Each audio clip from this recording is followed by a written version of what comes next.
Hello everyone and welcome to another video of the Sky channel.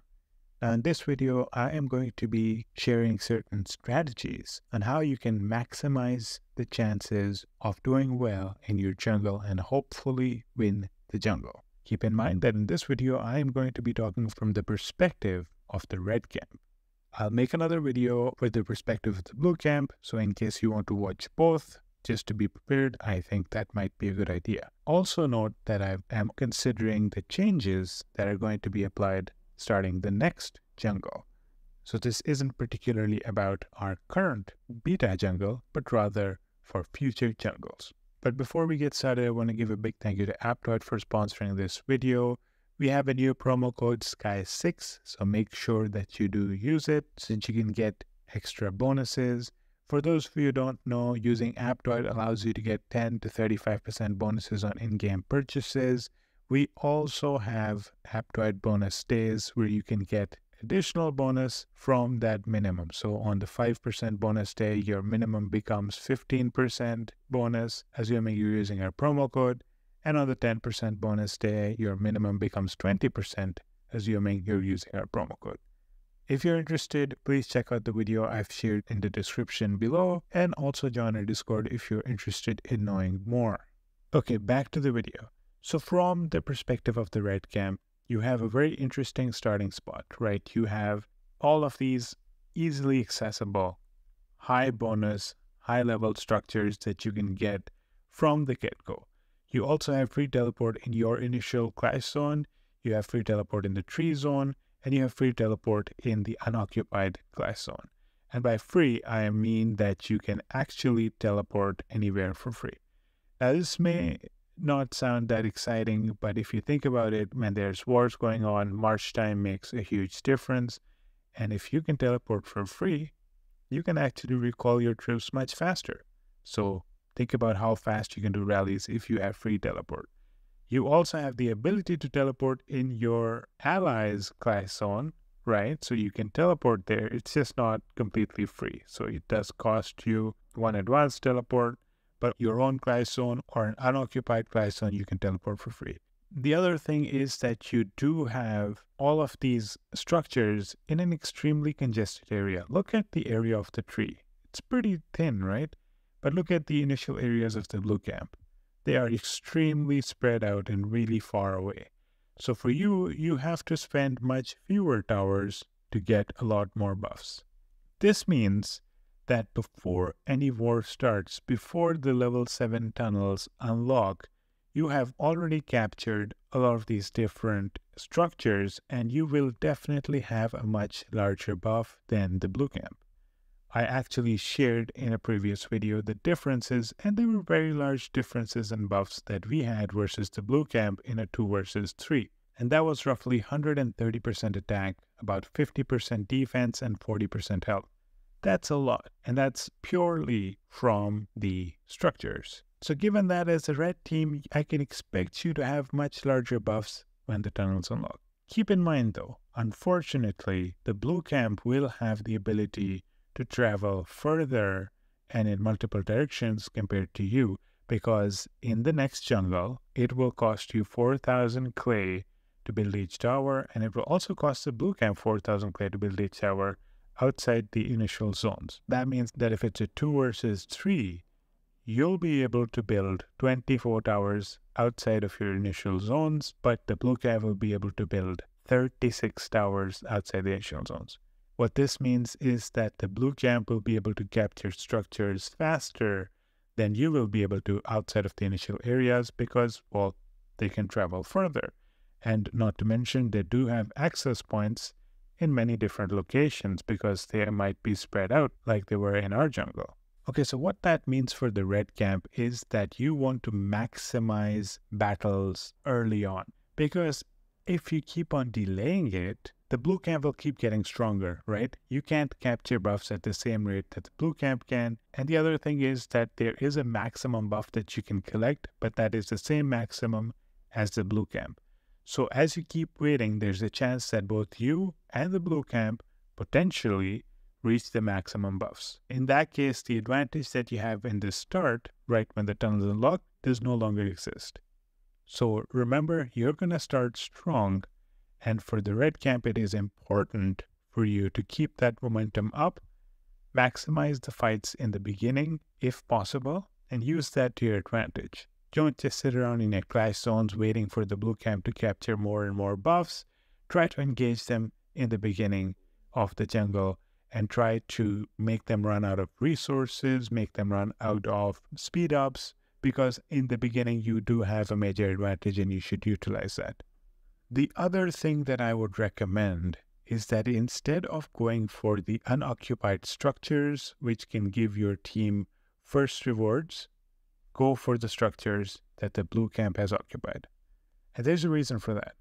If you capture, let's say, this layer level 3, let's look at the buffs that we're getting. We're getting shooter and defense 7.2, and of course, we're getting the first occupation rewards. That seems great, but you know what? If this was occupied by the blue camp, you'd be getting 7.2% defense, and you'd be taking away 7.2% defense from the blue camp. In other words, you're doubling it, right? So you're getting 3 seasoned shooter ants each hour because of this, but guess what? If this was occupied by the blue camp, they're losing those 3. So the way to maximize buffs is by making sure that the structures that you're taking is actually owned by the blue camp. That way you are doing things way more efficiently than capturing unoccupied structures and getting the first rewards.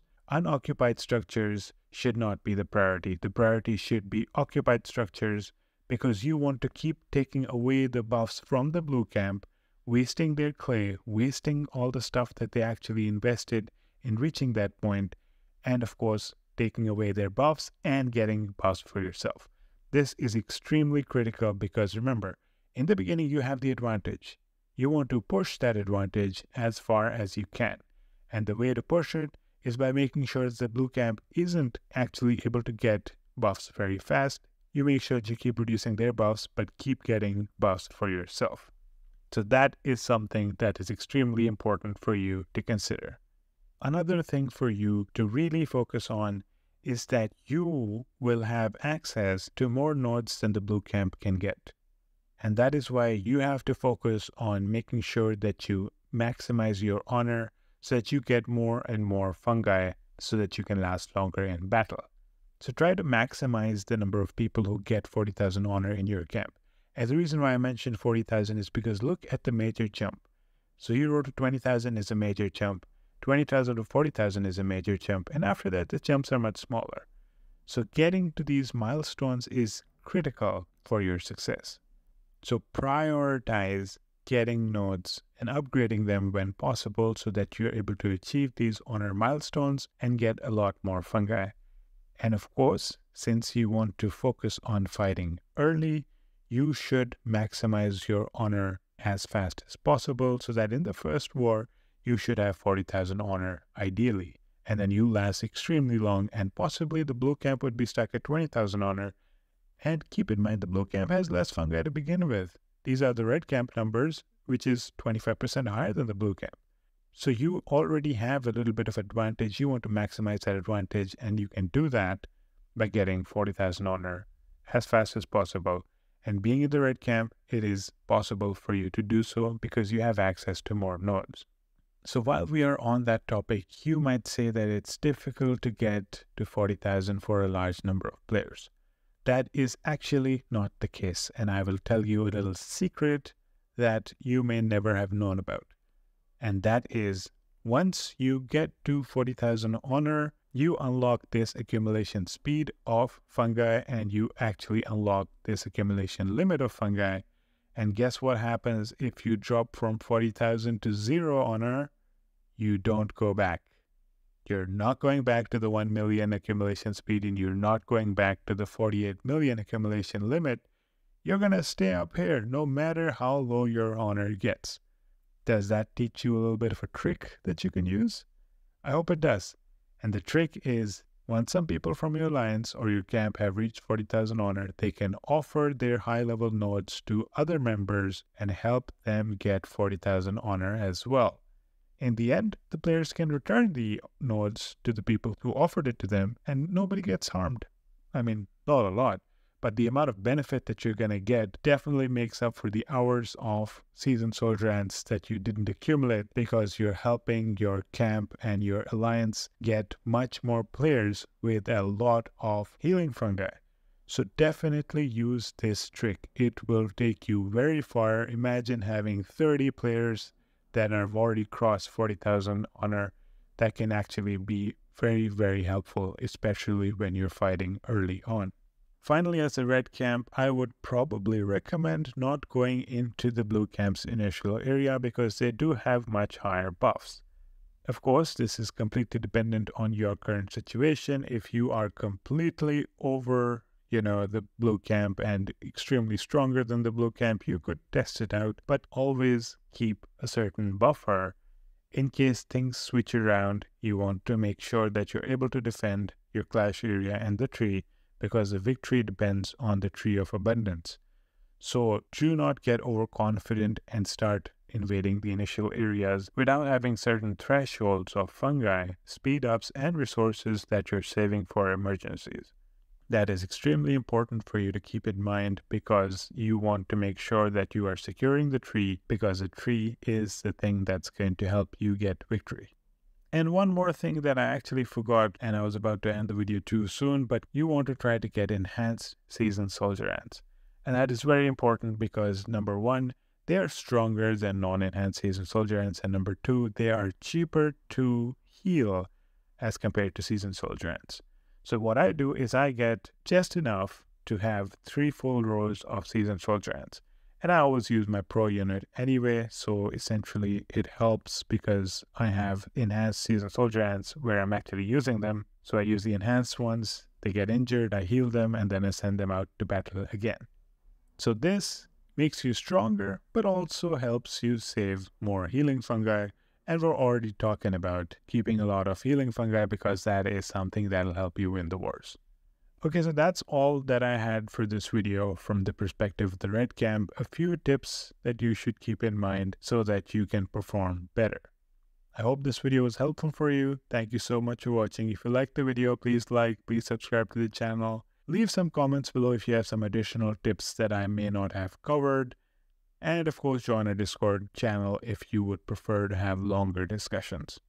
Thank you so much for watching, and I hope to see you again soon. Bye.